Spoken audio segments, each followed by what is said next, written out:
My name is Bill Mueller, and I've been a member of Web Paints. It'll be 2 years coming up this fall. And I'll give a little bit of my background. I was, next week I was born 40 years ago in Queens, New York. Thank you.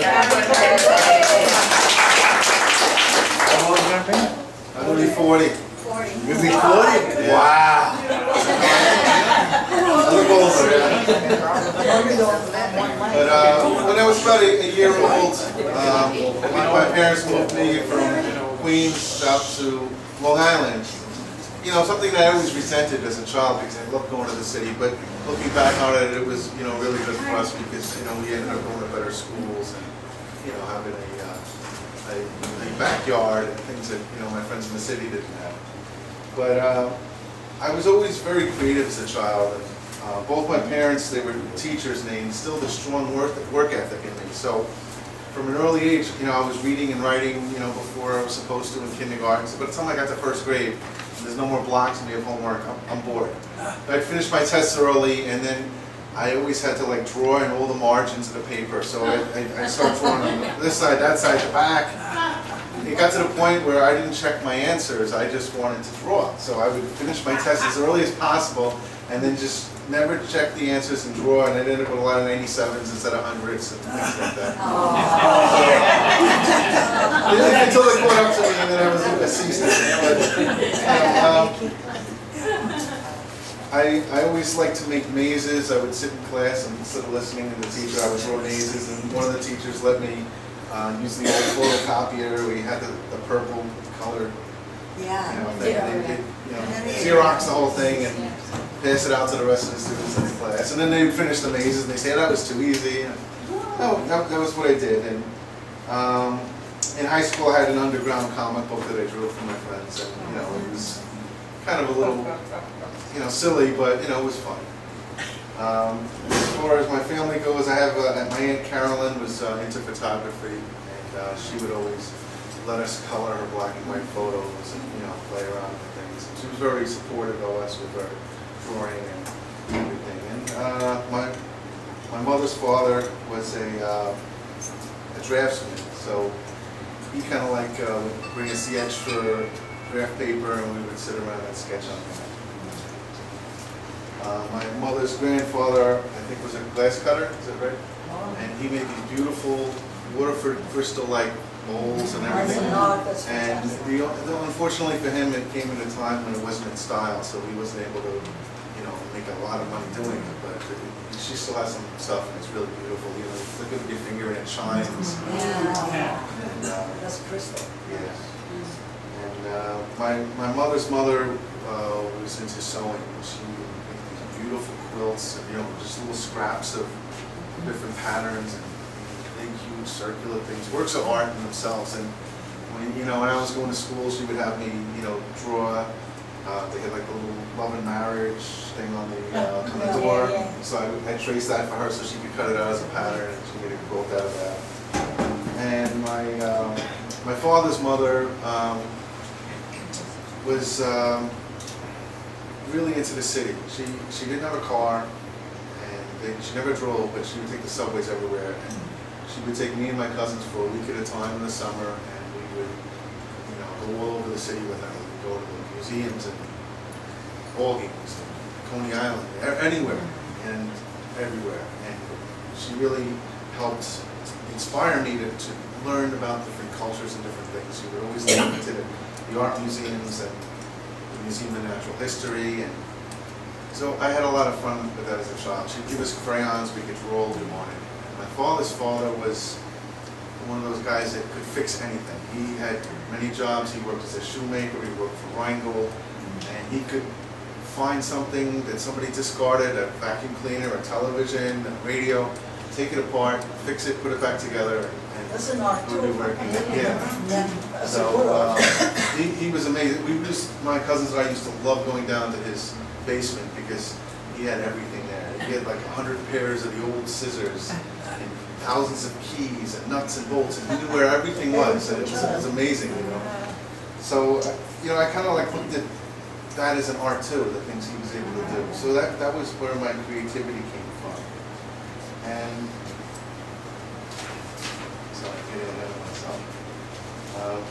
my mother had 3 boys and no daughter, so she taught us all how to cook and how to shop. Cooking was one of my greatest loves, and still is.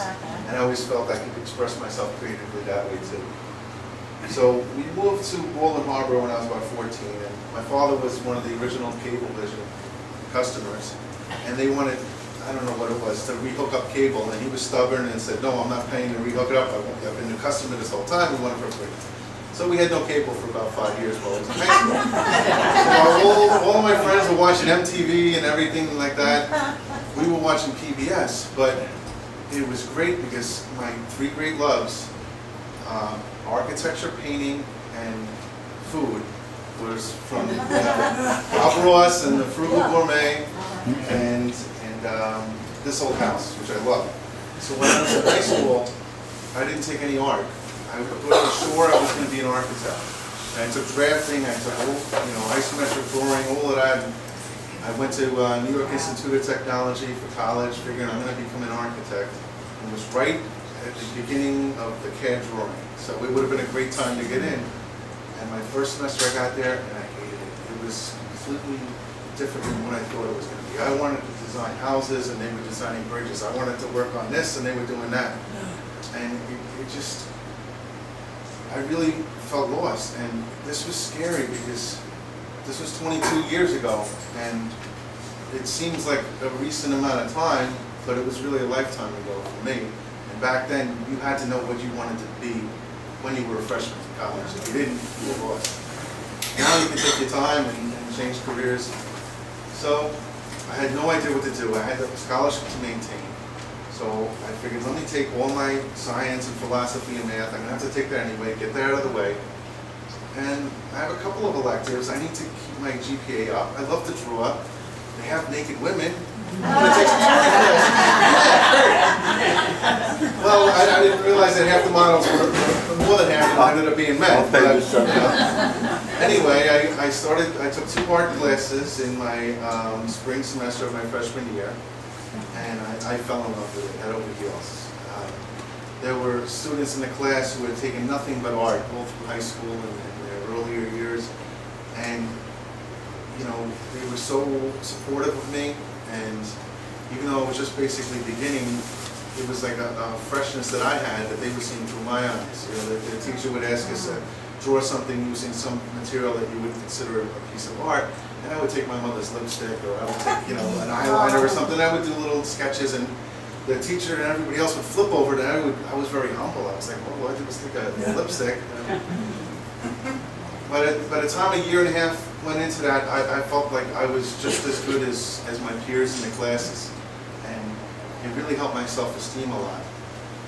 The only problem was, I think my parents were a little bit scared that I was going to end up living on the street in Central Park sketching people for a living, which I would kill for to be able to do now, to be able to make a living sketching people in Central Park. That would be the life for me. But, so I had a choice, and at the time computer graphics, it was just beginning, and it was a choice of that or photography to make a living. And I loved photography, but I hated the smell of the chemicals. The fixer would, get in my hands and you wash it off and you still smell it a week later. It was, I didn't like it. I felt claustrophobic in the dark room sometimes. I would waste so much film taking pictures of ducks because there was nothing else to take pictures of on Long Island. And the professor, after 20 years there, hated pictures of ducks. So, I decided to give this computer graphics a try. And there were 2 different schools, per se, in the computer graphics field. One was desktop publishing, graphic design, and the other one was computer animation, which was really, really starting to take a big foothold back then. This was the time that Jurassic Park was coming out, Terminator 2, a lot of big computer graphics. And New York Tech happened to be one of the top schools in the country at that time. They had the Silicon Graphics machine, which was state-of-the-art. They had these old workstations that the CIA developed back in the 70s, which were a precursor to Photoshop, which we were allowed to play with in years, but they just abandoned and left there for the school. And I learned a lot of both. And so I went into the computer animation, but when I got out of school, it was the middle of a recession. I didn't want to leave New York, and all the big jobs were out in California or working for Disney in Florida. So I ended up looking for a job for a while, and I was working part-time at the time. And I ended up taking a job at Ross Bicycles, designing bicycle graphics and decals. And I did that for about a year and a half. And then I ended up getting a job with my mother's neighbor who owned a printing company in Freeport, which was right down the road. And I've been there for the last 14, 15 years, ever since, using Photoshop, Illustrator, Torque Express we used to use, but that's kind of faded out. But, I was basically a graphic designer / art director at that time. And I kept up with the painting a little bit for a few years, and then I got my own place in Long Beach, and then it kind of faded away from my life, and I stopped doing art for a long time. And then eventually,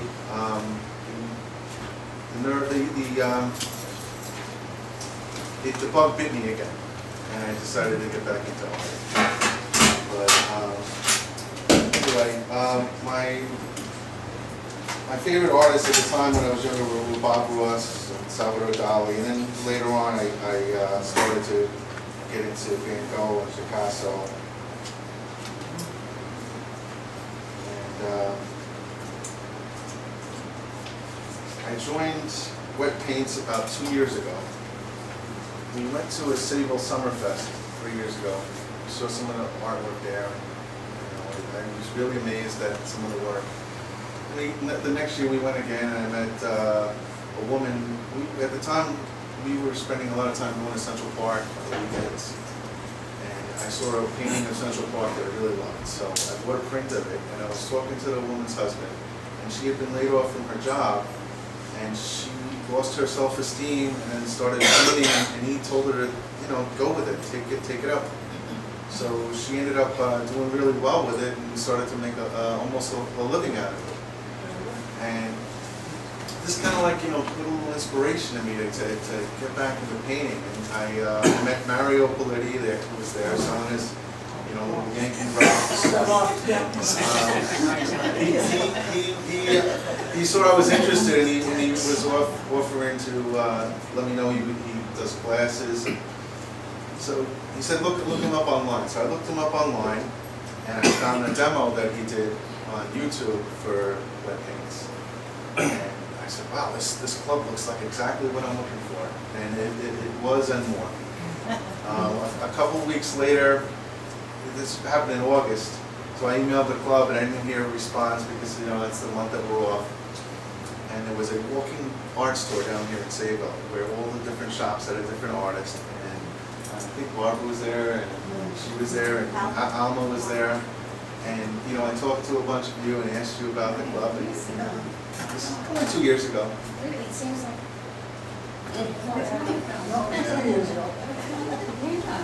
And we saw Alma last, because she was at the end of the tour, and she's about packing up, and she got a lot of extra cookies for Alyssa.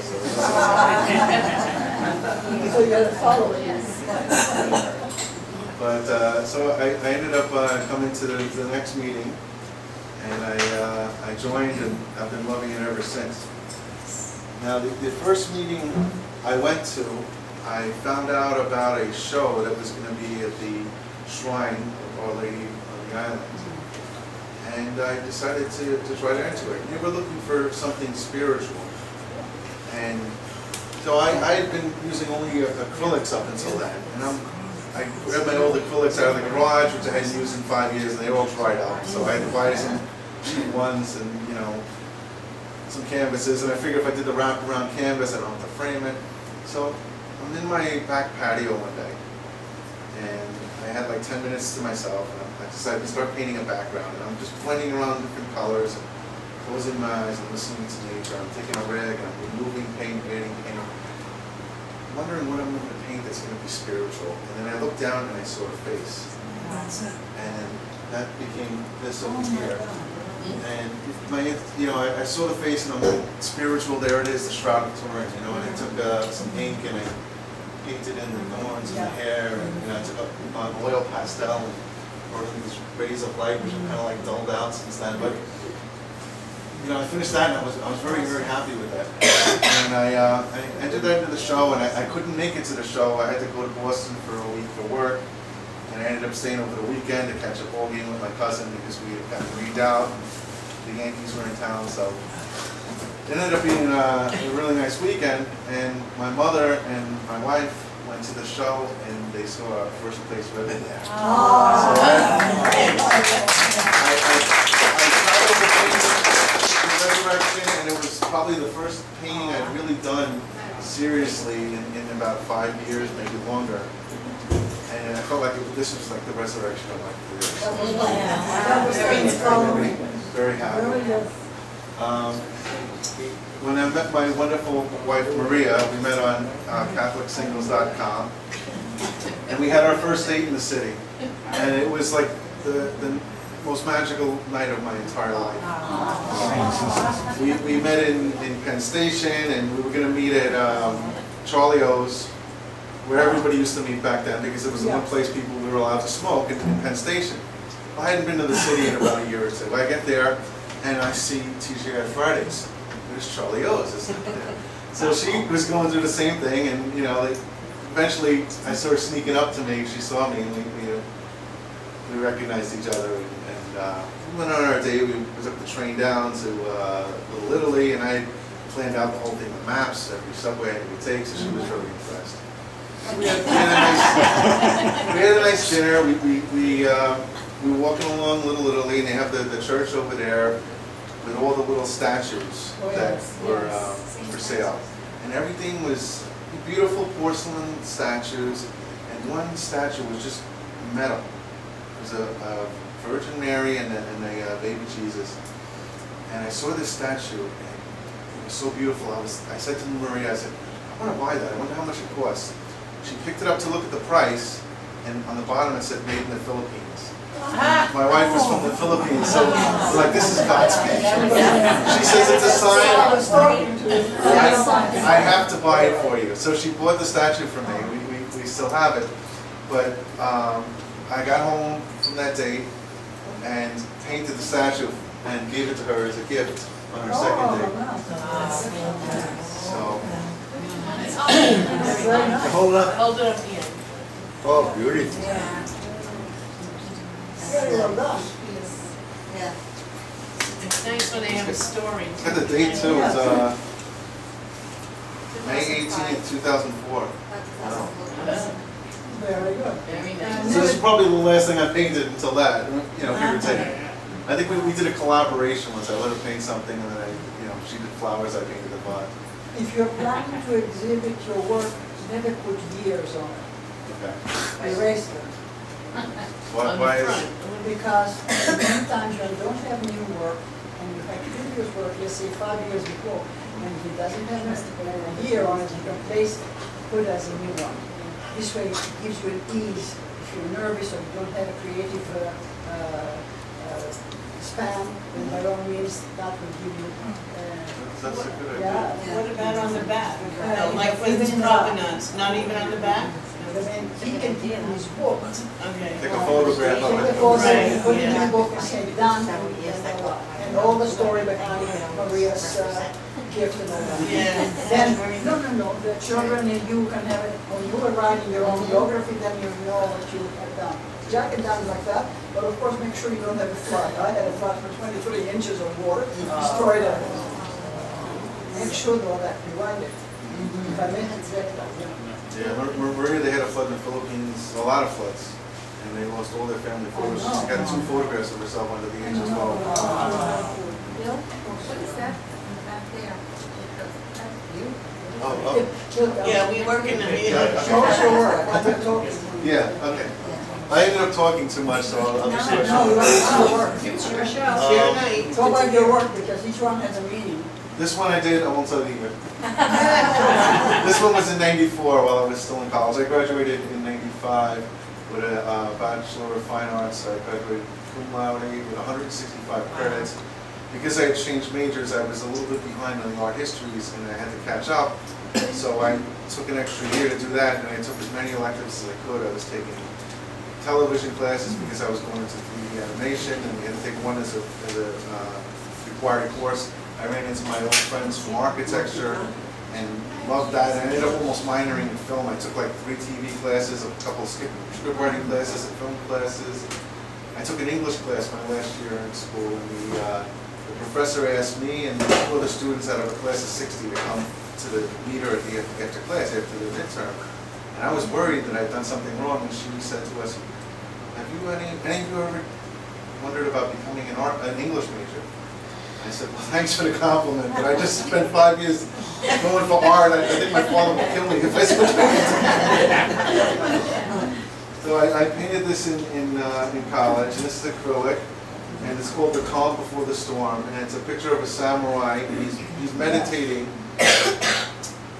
preparing for battle, while there's a storm that's starting to rage in. You know, the whole heat clouds, you know, sailors take warning, saying.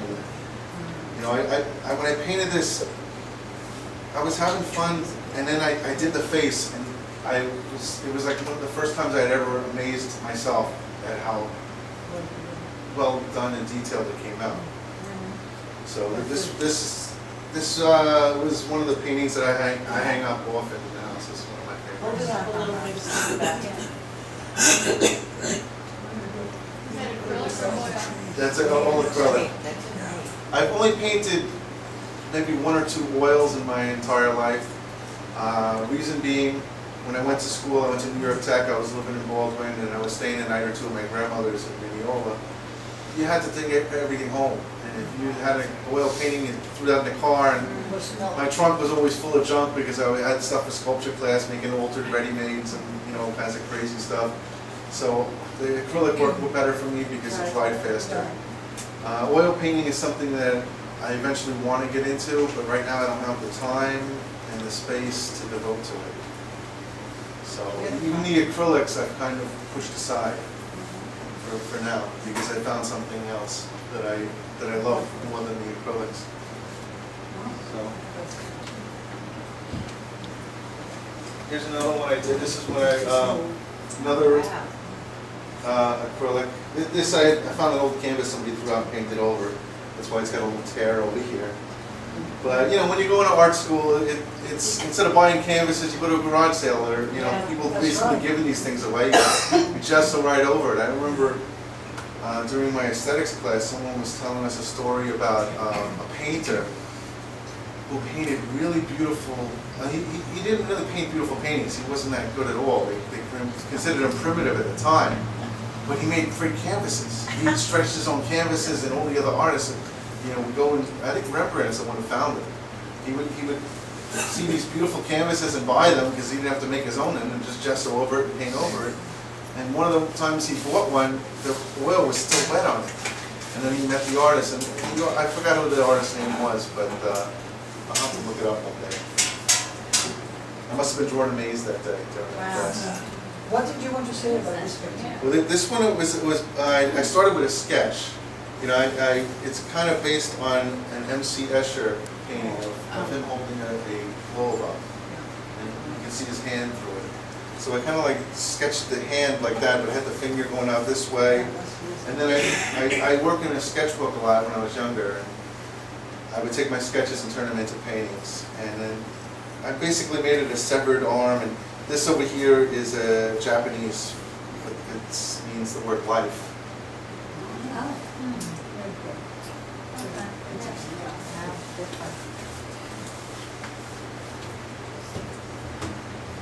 This is a painting I made for my brother. He didn't really like it, but I had a dream about coal miners playing basketball, and he was a big sports fan, so I made that for him. I think he hung it up for a while and gave it back to me.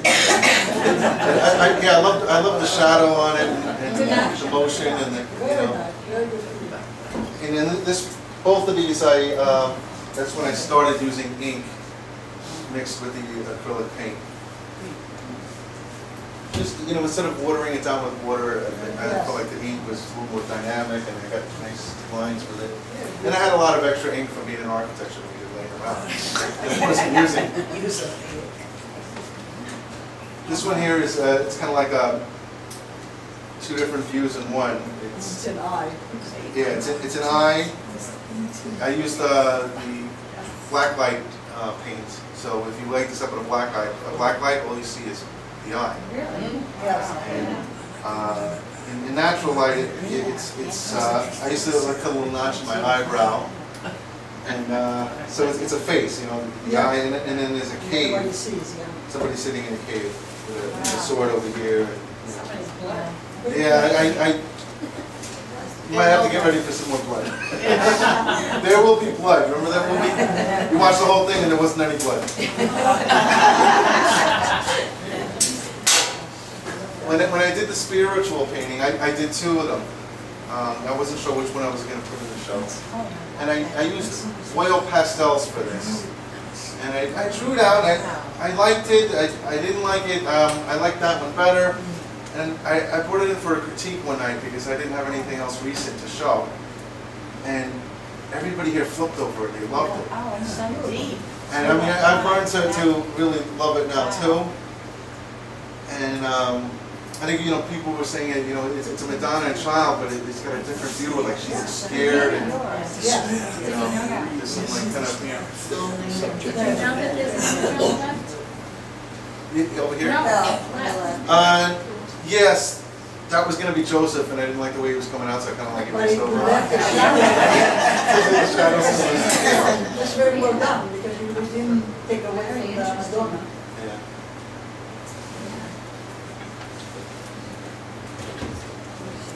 Do you ever go back and analyze, like when you did that one, what your frame of mind or frame of reference or that What we might have affected that?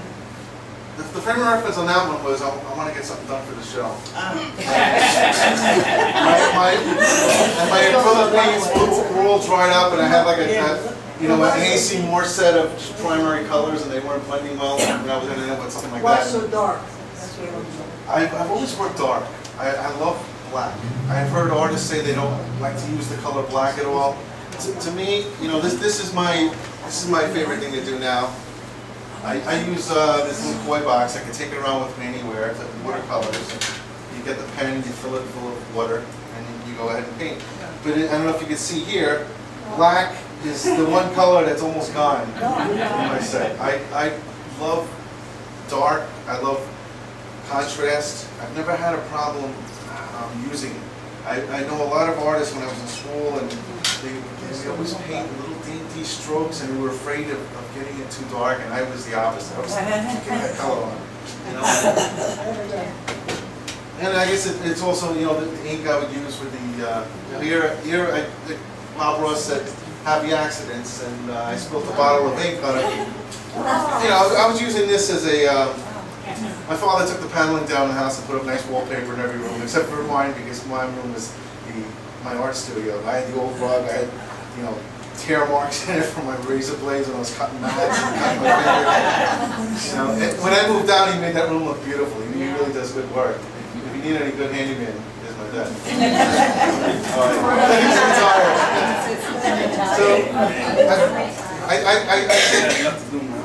I saved all the paneling. You know, I had an architecture project in high school, and I used the paneling and cut it out, and we you know, built one of the houses that I had designed. So I had a lot of this stuff laying around. And I would use it as a palette. I would use it so I wouldn't get too much paint on the rug, but I did anyway.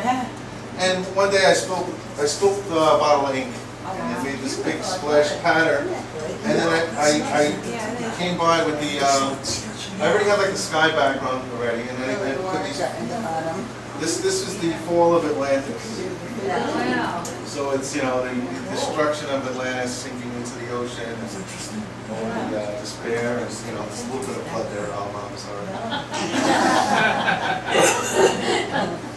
Oh my gosh. I love it.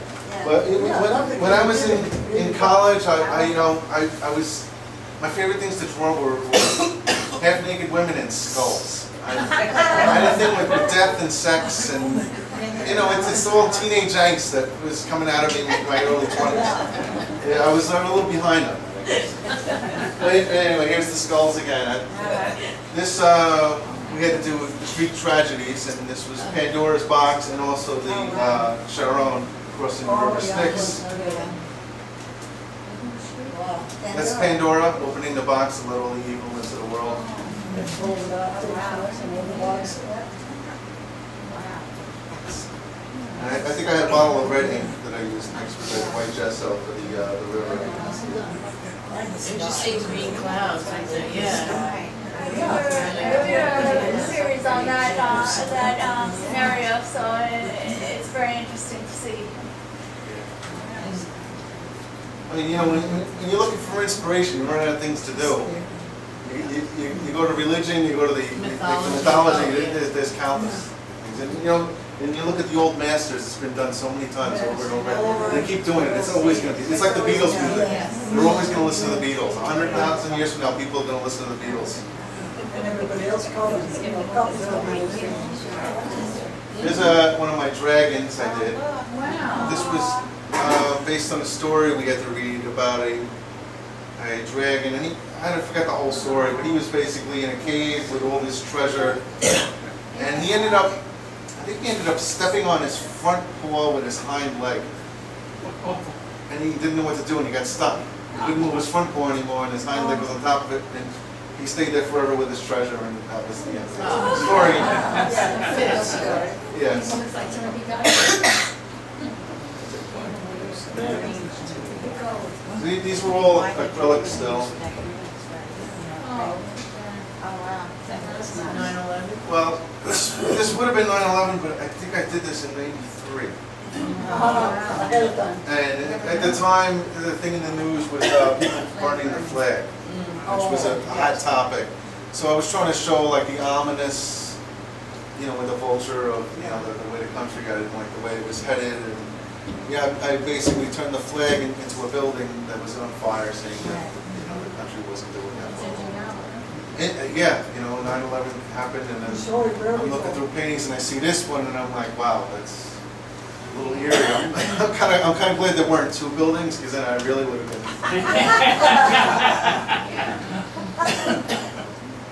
This I used a palette knife for the.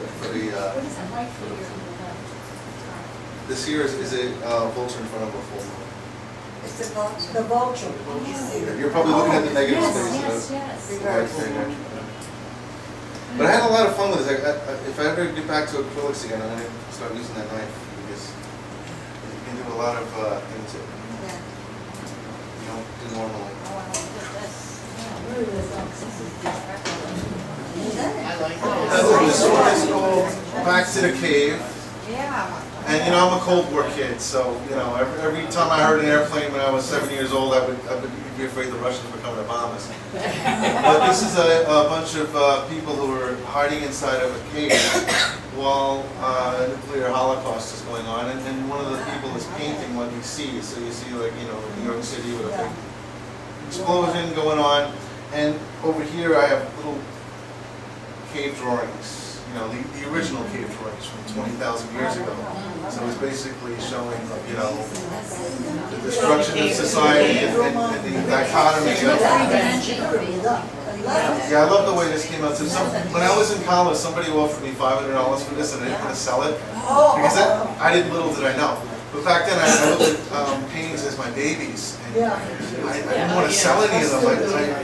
I would give them away to friends and family to take good care of, but it wasn't until I had my own child, and I'm like, these are just paintings. It's not my child. No, I did. They are still your children, because it's a part of you. Especially ones that have a meaning and that you put some kind of emotion into.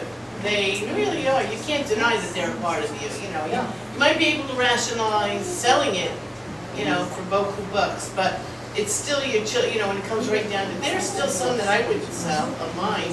Yeah. You know, and I mean, technically they're probably pieces of, you know what, but it's they are so personal and so important to me that it is like my child, and I wouldn't sell it. You know. And I always heard, you know, that people would say, "Oh, just sell it and paint another." No. I never get the magic I had with the original. I've tried it. I've tried to repaint something, and most of the time it falls flat because I'm comparing it to the first. It's a copy. I mean, I'm sure a lot of you will like this too. I walked by a painting I did 20 years ago, and I'm like, "Oh, it's not done yet. I gotta fix that." You know? Some of them I really like, I leave up all the time, and the other ones are hiding in the garage. So, get to some of the other stuff I've been doing. I guess I'll start over here. This is an older one. This was a sketch I did of Morgan Freeman from Shawshank Redemption. Did that years ago. I was happy with this one when I did it. This was colored pencils. And the funny thing is I used to draw a lot, and I used tons and tons of sketchbooks. I used the ebony pencil all the time. I used my old drafting pencils. And I always worked in black and white, then I slowly started to get color to them.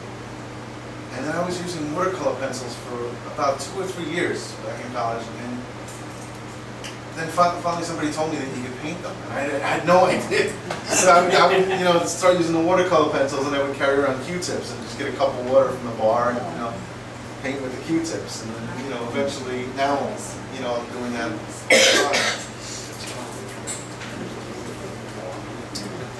This is one of my recent ones when we did our plein air painting out in Fire Island. This was my second one for the day. The first one I did, I gave away to my sister-in-law. Who's that to? And this is Doug Broadhurst over here in the back. Doug, and in front of him is Tom Chavone, but I couldn't see him anymore. Otherwise, he would have been there too. Little Tom Chavone. Yeah, I would Tom's have. probably coaching, that's why you can't see him.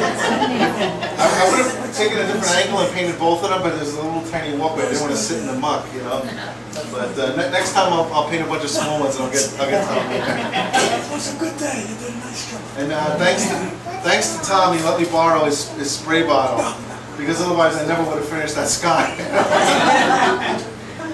Very nice, very nice. Right after I joined Wet Paint's first meeting, I think, or maybe the second meeting, someone told me about the Patchwork Sketch Group, which Gino Lento runs. And there's a lot of fellow members from Wet Paint's that are in there too. Joan Tablat, Cynthia Fox, we've welcomed her as a new member. And if you're ever looking for something for Wednesday night, it's really great. We go from Sayville all the way out to Belfort at different locations each week. It doesn't cost anything to join, there's no commitments, and you learn a lot. And I love sketching with the models on Tuesday nights. And I can't always make it on Tuesday night, and Wednesday night is good for me too.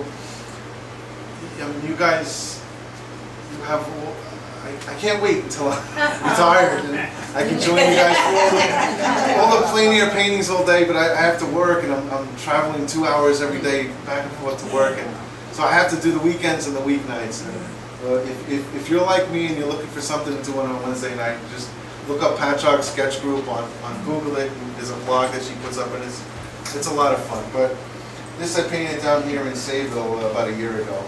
Nice. And the funny story about this was this goose literally scared the goose out of me. I'm sitting there painting, and on a little dock, and all of a sudden a goose that must have been swimming by just flew up right in front of me. Is it a Canadian goose? And so I had to put them in the painting, and 2 little strokes, and I got the neck and the head, and I was so happy and impressed that So anyway, And it's just exactly what you needed right in that spot. Yeah, to bring out the whole. Yeah, that's perfect. now at the time then I was using my watercolor pencils and then blending them and then using an ink brush for all the lines. And it's a style that I've really fallen in love with. I kind of moved away from it a little bit earlier this year to try to become more traditional watercolor and not use the watercolor pencils and not use the ink brush. And then I would throw in a little bit here and there. And I've had a lot of people like Doug and some other people have told me to keep doing that because it's my style and they love the way it looks. And so I'm very happy with the style that I found. I'm always trying to reinvent myself and try something different, and that'll bring us to one of my failed endeavors so far. I tried to do traditional pastels, and this was actually one of the better ones I'd come up with. A crown laying on the ground. You know, sorry, Al, there's more blood there.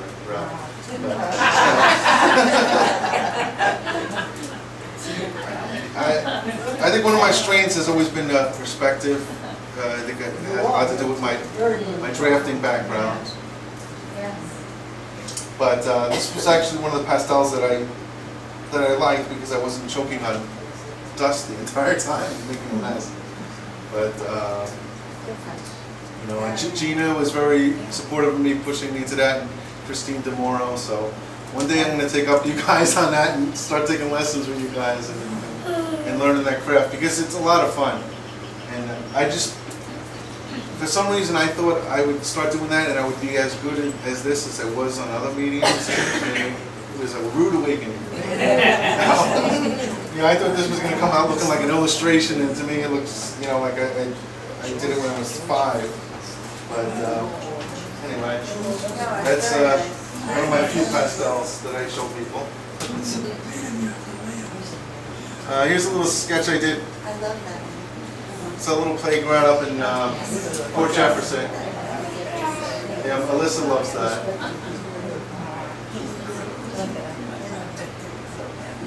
So I use a moleskin watercolor sketchbooks, which are really, really, you know, love. They make them in all different sizes.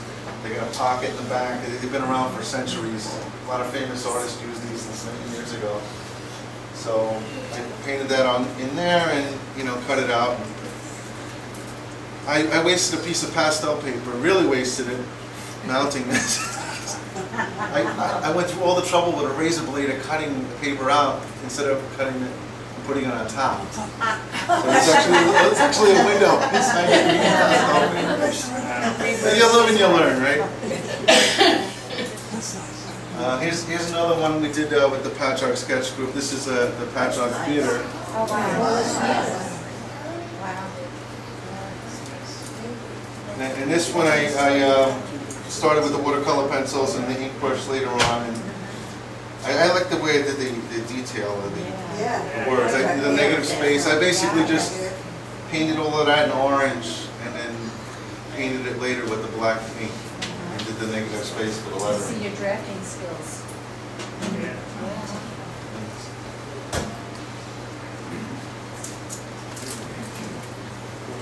For the wet paint show this year, I decided I wanted to try something a little different. And Barbara told us no more untitles because that was a fault of mine. I always come up with a title first, and I would come up with untitled and try to justify it with something. But so this year I came up with the title first, and Discontent I called this one. So I started just painting around, and it started out as an abstract expressionism type of thing where I'm just painting, and then I started to see things that looked like little clouds and castles. What did you call that? I basically turned it into that. I called it Discontent because I titled it before I painted it. What's the thought? Yeah, beautiful. This is all watercolor. Is that a specific building? No, I just started painting, and these started looking like trees to me, these lines I was doing, and then, you know, I had some clouds and mountains, and this kind of started looking like a castle, so I thought it should just go with what was there. The Wizard of Oz castle. The yellow brick road. Oh, over here?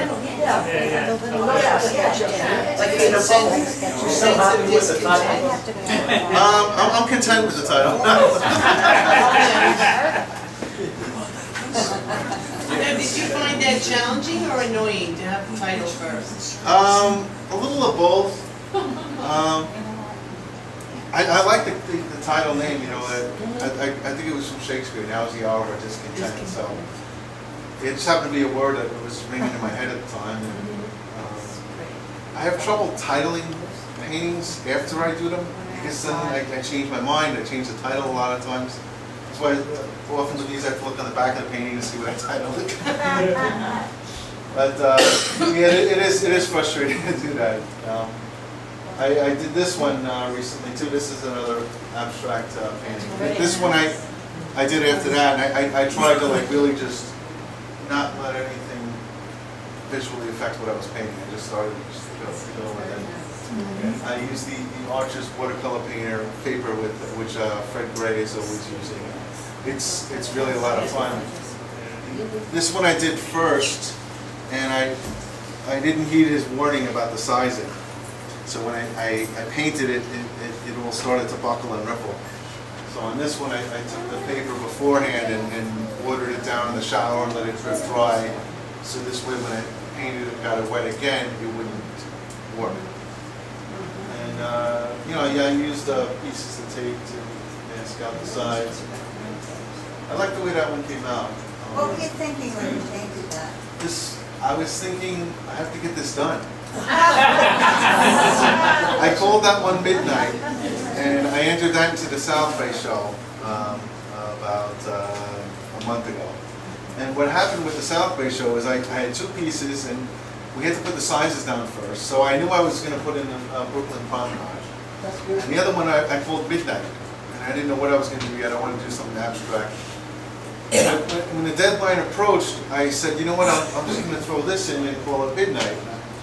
And then I looked on my paper and I had to put down a larger size than what this was, so I had to start painting something from scratch. And actually, at the stroke of midnight is when I said I'm done, I'm finished. So it took me about an hour to paint that. I like the colors on that. The energy of that. There's a lot of energy in there. Now, these were from my my lost weekend. Maria had to go to California for the weekend. Her brother was being named pastor, he was the youngest pastor in California. And I wasn't able to make the trip. I didn't have the vacation time. So I was going to be home alone for the weekend. So I decided, you know, I'll book a room in the city, and I'll go out and I'll sketch the whole weekend. I'll have a ball. And that was Halloween weekend, and what we got snow.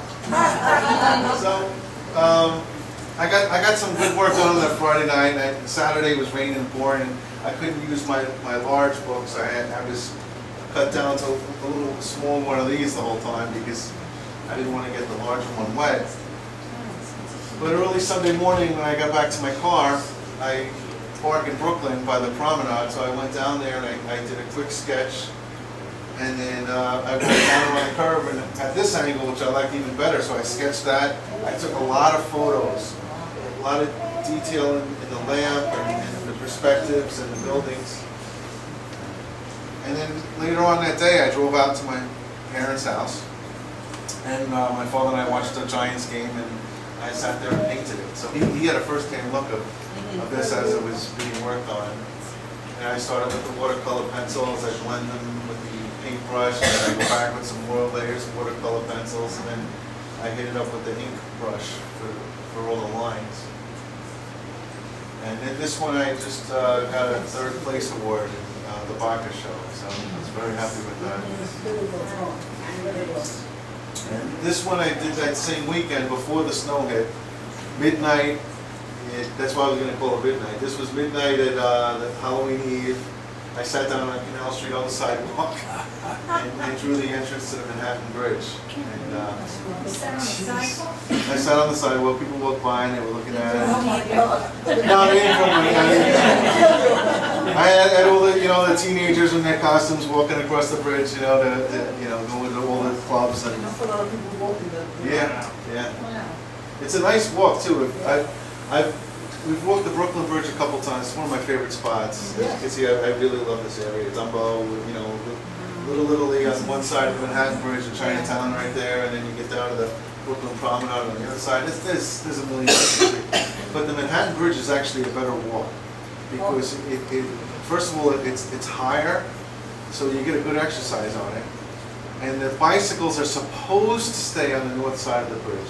It's only walking on the south side, but they do go on the south side too sometimes. You have to be careful. But there's less people, less foot traffic. When we went on the Brooklyn Bridge, there's construction going on the whole way, so the second half of the bridge, all you see is walls on both sides of the sky. And it's crowded on a nice day. But the Manhattan Bridge, you get a much nicer view because you're looking at the Brooklyn Bridge in Lower Manhattan the whole time. And you really get a nice high elevation. So I highly recommend it if you like to exercise, you like to walk, what I do is I drive down to Brooklyn, I go over one bridge, we go down to Chinatown, we have lunch over there, and we go back over the other bridge. And you know, my wife and daughter are exhausted the whole time, but I'm sorry to do that. You know, I'm carrying Alyssa the whole way too. You know. She's only 2 pounds anyway. This is when I did of that area between the bridges. They've got the Manhattan Bridge over here, the Brooklyn Bridge here. This is oil pastels. Now, where were you sitting here?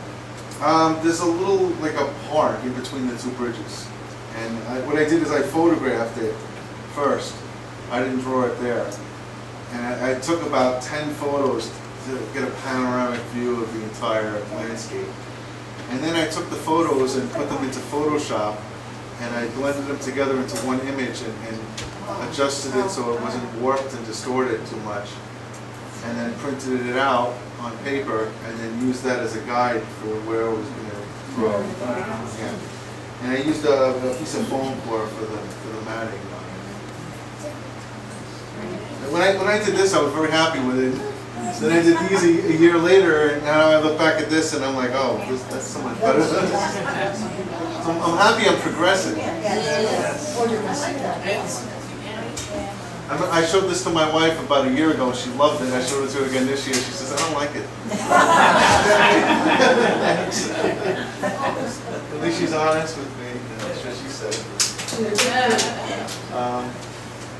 So, you know, like I said, the little moleskin books I love using. I painted this in the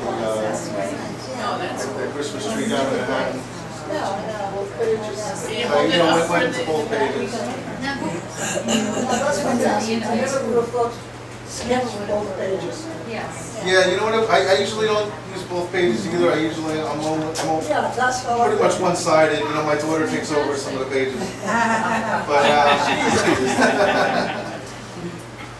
But this one, the height of the building was there. You know, I figured that this with the tree is nice, but here it gives like the emphasis. Oh, yeah.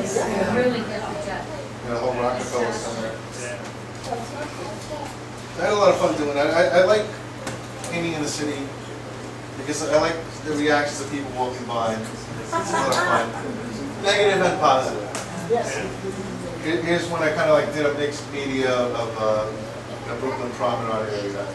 You know, there's some pastel in here, there's some watercolor, there's paint. We're talking about the reaction of people. I was, for the first time, I went out to paint with my husband on the roof, out playing air. And I was alone.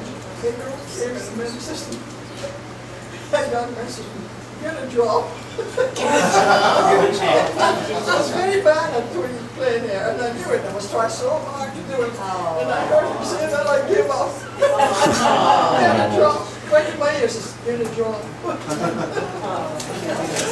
And I give up. When I was painting to one of the Patchwork Theater with a sketchbook, we were out there, and some guy came along and he started looking at my paintings, and he said, "So you're an artist?" And I said, "Well, I'm trying to be." And I didn't mean it that you're bothering me. I'm trying to be an artist. Leave me alone. I meant it like I was being humble. I was like, you know, I'm just getting back into it. I'm trying to become an artist again. And he asked me what my name was, and I told him. And you know, I gave him a business card, and he looked at it, and then he like gave it back to me, and I'm like, "Oh, you can keep that." And he said, "Oh, I never heard of you." So I thought, you know what I'm gonna do? I'm gonna get some business cards, put it up with Thomas Kincaid written on it. Like, something like that. What's your name? I'm like, "Oh, I'm Thomas Kincaid." At least maybe they heard of me, you know. But that was pretty fun. And another fun thing about that night was. It was cloudy, overcast, and you can see the different reactions of artists because the sun came out right before sunset and changed the lighting and everything. And then, you know, the two women I'm painting with, they're looking down at their work, and I see the sun come up, I'm like, "Ooh, the sun's up!" And they both look up and they go, because the colors had all changed. I worked at a company the last 14 years or something. We produced labels. And after working there for about a year, I look at products on the shelves and I try to figure out how did they come up with that? What colors did they use to get that logo or to get that effect? And now that I'm painting again and I'm an artist again, I see that in real life. I'll walk down the street and I'll see a house, or I'll see the way that the sun's hitting a tree, or I'll see a piece of glass, and I see things I didn't see before. I look at things and I say, wow, I'm going to paint that this way. I'm going to do that. Even if it's not something I want to paint, I'll see it. And it's a wonderful feeling. And I've heard other people in this group mention that, and it's starting to sink in, and you know, I really enjoy it. So, the last couple of months I've been trying to, just trying to do classic watercolor and not hit it up with the ink brush. Here's one of the successful ones I had. I painted this at Stony Brook while Alyssa was in a magic show with her friend. That's your architect. Yeah, that's my architecture. Yeah, you will, Molly. Yeah, you're right. So. Very beautiful. You are so talented. Alma, that's like, you know. No, I mean, you're so multi-talented. Yeah. I mean, You're full of surprises. Thank you, but I'm blown away by your work. But I'm blown away by your mind. Nope, that's good. I mean, I wish The the way you imagination that you have and how you just do these things. That And you're lucky you're able to put it down. concepts. Incredible. A lot of people have Translating the ability to see and they cannot put it down on paper. Versatile, that's the word. Oh, thank you. You know, I see your work and the detail you put into it, and it looks so real and natural. And then I see you put like a $75 price tag on it. I'm like, come on, you're selling yourself short. You gotta put $500. If it doesn't sell, it doesn't sell. But I think people are scared when they see 75. They think, oh, it's a. That's the business. They don't know what they're doing. He's right. And your work is. We have a lot of talented people here, and Alma, you're in the top 5% of this club. I love your work. It's beautiful. And you're one of my inspirations and one of the reasons I enjoy joining this club. So I just wanted you to know that too. You know. But thank you for the compliment. I'm sorry for all the blood. Here's like some of the sketches from my sketchbook today. Kind of autographed. Different kinds of things I would do years ago. I was always carrying around a sketchbook all the time. I would go, my friends would bowl, and I would go hang out with them while they bowled. I would sit and draw. And we'd go to the bar, and then we, go out to the diner afterwards, and I would drink a glass of sugar water to keep my metabolism high, so I would have lots of crazy dreams. And when I quit smoking, I had to go on the nicotine patch, and you get really crazy dreams with that. And, I would always joke around saying, well, I'm going to start using the nicotine patch even after I quit smoking just to get some crazy dreams. It kind of helped my artwork, and in other ways it kind of hindered it too. So these are just here's a sketch I did of Stevie Ray Vaughan after he died in a helicopter crash. The blues guitar player. This was a sketch I did of Jack Nicholson, and made him into a devil.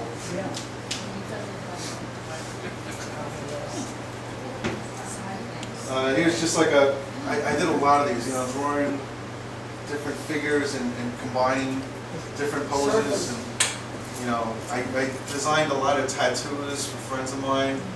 I probably had about 4 or 5, 6 people wearing tattoos I had designed before I even got my first one. I kind of regret having tattoos now just because everybody has them. At the time it was like, wow, tattoo, now you can't get rid of them. When I was in college, a lot of some of the other artists here, Michael Parisi, I think Doug and Terry, they all had worked as cartoonists, and I did that too. When I was in college, I was the cartoonist for the school paper, and I was always drawing cartoons, and comic strips. And I look back at them now, and a lot of them they're not funny anymore because it was a joke that was in style at the time. But this is one of the ones I do. The parakeets thinking, I just can't seem to get anything down on paper today. And then it says, parakeets takes X-lax for writer's block.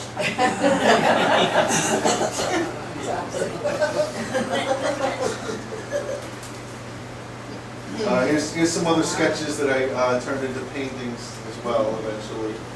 This one here I did for a friend of mine. The painting came out really great. She loved it, so she still has it to this day. Was it in pencil? This will let me pencil. The painting used blue. I'm gonna have to get her to take a picture of it and I'll post it on my website or print it to here. It's all basically like a monotone blue. There's a sunset, moonrise over the Long Beach, and the two of us had witnessed the full moon over the boardwalk. I put that into the background. She had always loved this sketch from my sketchbook, so I think that was the thing. This was another drawing I did. This was called Broken, and it's a face coming out of a mouth, another face. I combined this with a painting I did of a priest with dreadlocks that was praying, and put it all into one painting, and I called it Schismatized. And it was like a priest giving an exorcism to this person. This was like the demon coming out of the face of the other person. But at the time when I did the sketch, it wasn't that. But combining the two sketches into one painting, that was the first painting I ever sold. I had it hanging in my condo when I was living in Long Beach, and one of my neighbors came over, and the second or third time she was there, she says, "Bill, I love that painting. I want to buy it." And I sold it to her. She said, "If you change your mind and want to buy it back, you can buy it back from me." But $10,000. Yeah. So I sold that painting, and then a little less than a year ago, it was about 7 months ago, it was my 1 year anniversary of having joined wet paints and starting to paint again. And I was kind of like thinking, is this the right decision for me to keep doing this? Because it takes a lot of time, which I don't have a lot of. I was playing softball, I was commuting 2.5 hours every day back and forth to work working 8 to 10 hours a day. I joined the Knights of Columbus. I had a lot of things going on. And then I had the wet paint show last October, and lots and lots of beautiful works there. And at everyone there, I sold. I think I was the only one that sold at that show. And it was my second sale of all time. So I kind of yeah, caught up to Van Gogh. But it came right at the right time because it was something that made me want to keep doing it. Yes. And I'm glad I did. And I got lucky. It was a painting I did of Flo's, and somebody happened to come in and lived around the corner from Flo's and loved the painting and wanted to buy it. And you have to be in the right place at the right time, but I think everything happens for a reason. So it was kind of like speaking to me to keep doing this. Here's like just like a drawing I did of an egg hanging off the edge of a table. Here's some of the paintings I did from that last weekend, I call it. This is the view from the hotel I was staying at across the street, because I'm over the overhang. It's pouring rain and snow. And this was the old police station in New York City that they converted into condos in the 80s, and now I think it's a retirement home or a veterans home. And then from there, I went to the diner across the street and painted the hotel. So I just facing the other side of the street here. And then I went into Starbucks, and I'm thinking, Starbucks is packed. You see all the tourists with the brand new winter outfits because it's Halloween. Nobody knew it was going to snow. And I'm sitting around there. What am I going to draw? There's nothing to draw here. So I just started drawing people, and then I ended up with this. And this was one of my favorite pieces. And I kind of wish it wouldn't have happened, because if it wasn't raining, I wouldn't have had this with me. Right. So I ended up with this, so it's small, because I didn't want to get that wet. But if I had known it was going to come out this good, I would have just put it back, and, you never know. So this kind of taught me to always carry something with me to draw. To just white. I really love that little koi box that I have here. Over the watercolor. With the watercolors, the whole thing is portable. It's got like a little thing for your thumb to hold. It's The a pen plastic for folds sure. up and fits inside, and the whole thing is, you know, Yeah. you can put that in your pocket and carry it with you all the time. Yeah. Yes, it's a for sure box. I carry this with me every time. You know, I've got my ink brush, pen. I've got, you know, some watercolor pencils, and this is like my little field thing. I throw that in the back of the car. I try to take it with me wherever I am, because you never know when you're going to get inspired to work. And I think Mario had said, only paint on days that you eat. And you can see, I got a lot of catching up to do. You paint quite often. 24/7. So here's some other ones I did. You know, this was in Queen City Cupcakes down in Patchogue. This was outside the. We have such patience. Oh, my gosh. This was outside the Coney Island Aquarium. Yeah. So I sat there and painted up. I did the lines later on with the That's ink your brush. architect. That's my architect. It shows in every one of your paintings. This was another painting I did of flows this year. That's the one that's old. I did this with the one I had shown earlier. And then some of you might recognize this. We have our show at the Vineyard Cutting Arboretum. So after we hung it this year, I sat out there, and before the rains came, I painted the entrance to the building where we had the show. Because I always love the way that the trees overhang and looks like it's on the light. And then this was, you know, at the time, you know, a couple months ago when I was avoiding the ink brush. So that's why I didn't get into the lines. That's really good. And then, you know, I'm starting to Oh, wow. paint off the top of my head again. That's That's good. I'm starting to use, not just painting what I see. I think I'm kind of like at a point where, you know, I go out and I'll paint what's there, and I think my art suffers almost because of it, because I paint everything I see. I paint, you know, all the little details. Become stagnant. Exactly. You know, I'm not letting the artistic. Well, this is creative. And Yeah, this I'm just in front of the TV, and you know somebody's got a movie on, and you know TV is the antidote to creativity, which is something I wrote that about 10 years ago in a sketchbook. Where I found it last night and threw it on Facebook. It was like so true, but I think Maria and I were watching a movie with Alyssa, and I just pulled out the sketchbook and just started listening to the movie, not really watching it and painting. And this one was, you know, kind of, I was thinking about Van Gogh with his cornfields. And I got a little question mark. I don't know. As long as you don't lose it here. So that's pretty much where I've come to this whole time, and where I am today. So,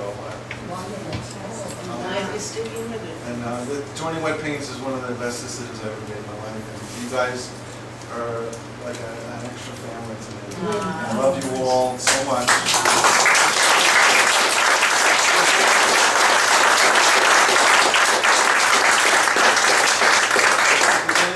If you're watching this on YouTube, you know, John Aalto's done a wonderful service documenting.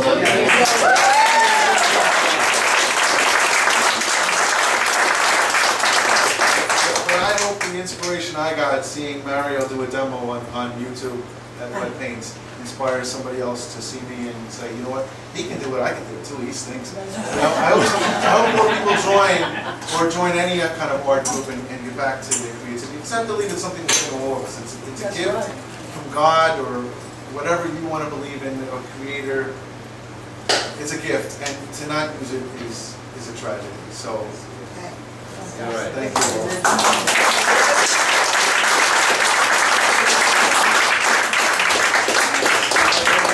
Anybody have questions or anything?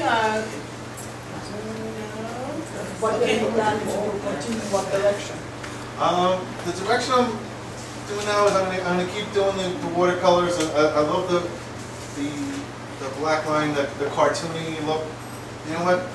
I'm not a traditionalist. I feel whatever works for what I'm working on, whatever works for painting, I'm going to throw it in there. I don't care if I mix oils and acrylics. I don't care if the painting falls apart in 10 years. If it looks good here and now, that's it. You know, this is one of the tools I love using. It's a little Sakura paintbrush.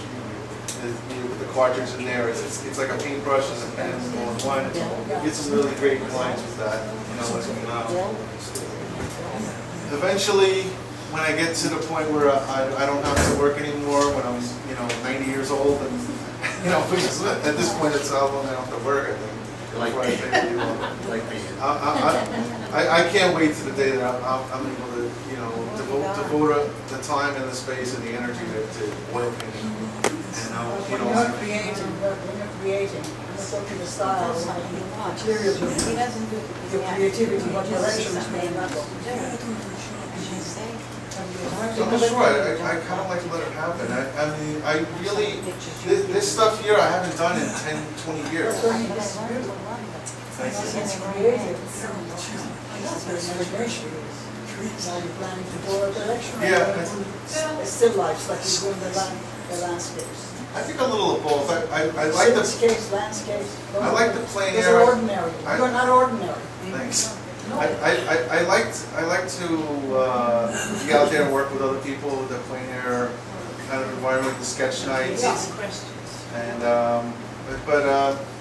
yeah, the introverted stuff, I need to bring more of that out again. Thanks. Yes. Well, I just wanted to say that when you sell a painting, it's a great privilege.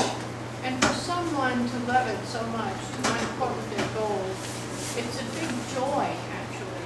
And they are children of our mind and our heart, but at the same time, it's just a wonderful thing that someone will come along and take your work of art and make it their own.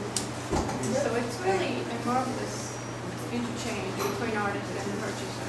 Yeah, and besides the monetary investment, they're investing the space on their wall. That's right. Which is limited to something. When they buy your painting, they buy it for adoption. We're all going to better homes. Larry Johnston said he feels like he's giving them up for adoption. They're not going to better homes. Yeah. They are. They'll always be your children no matter what. That's Art right. is its own reward. Jerry, Yeah, I was going to say it's wonderful to see the way your creativity, you get motivated by going out there and feeling that you want to create. Your artistic juices, you can see it's coming out, and that's wonderful to see. You're motivated by your own paintings. From one painting you do, the next one is the motivation of the other one. Yes, John? Rarely do I speak, but in this case, I'll ask a question.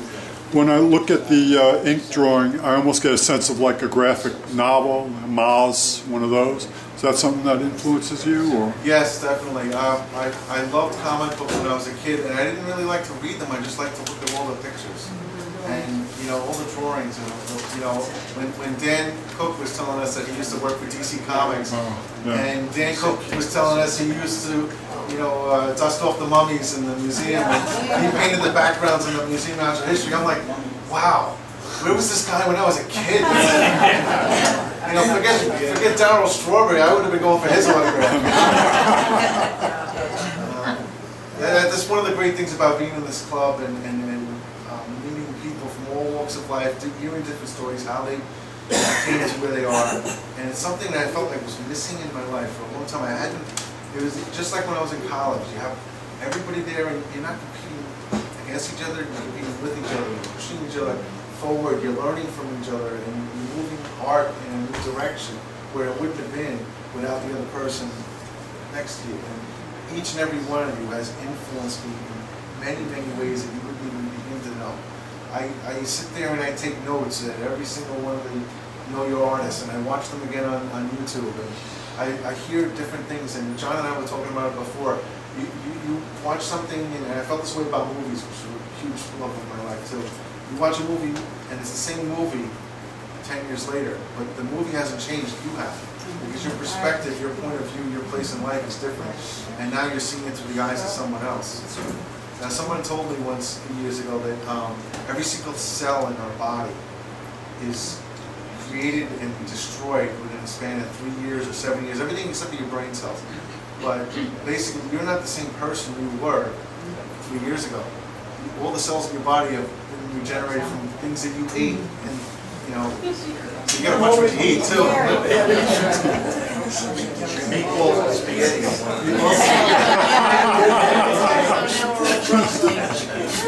But yeah, one of the things earlier, you know, living on my own, and you know, having my mother, you know, show me the way, cooking my own meals. That was my creative flow. That was what my juices were going. So I always had something creative going on, even though it wasn't art. So I'm happy for that. But I'm glad I got back to fine arts again. Because this is really like the love. You know, besides my wife and my daughter, and this is the love of my life. You know, it really is. Anybody else? Well, thank you very much. Thank you, Barbara.